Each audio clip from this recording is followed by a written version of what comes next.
Business பத்தி wife கிட்ட சொல்றது கிடையாது. பிசினஸ் பத்தி நீங்க ஒய்ஃப் கிட்ட சொல்லணும்.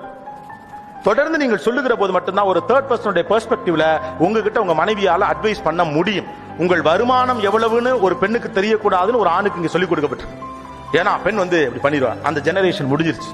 உங்கள் வருமானம் என்னவென்றும் உங்கள் மனைவிக்கு தெரியணும், உங்கள் கடன் என்னவென்றும் உங்கள் மனைவிக்கு தெரியணும்.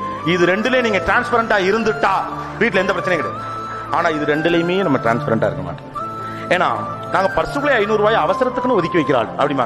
உங்களுக்கு ஒண்ணு சொல்றேன், அவசரத்துக்கு ஒதுக்கி வைக்கிறதுல ஆம்பளை விட பொம்பளை 10,000 மடங்கு பழைய 10,000 மடங்கு பழையாள். எமர்ஜென்சிக்குன்னு ஒதுக்கி வைக்கிறதுல ஆணுக்கு எவ்வளவு ஞானம் உண்டோ அதை விட பல மடங்கு பெண்ணுக்கு ஞானம் உண்டு.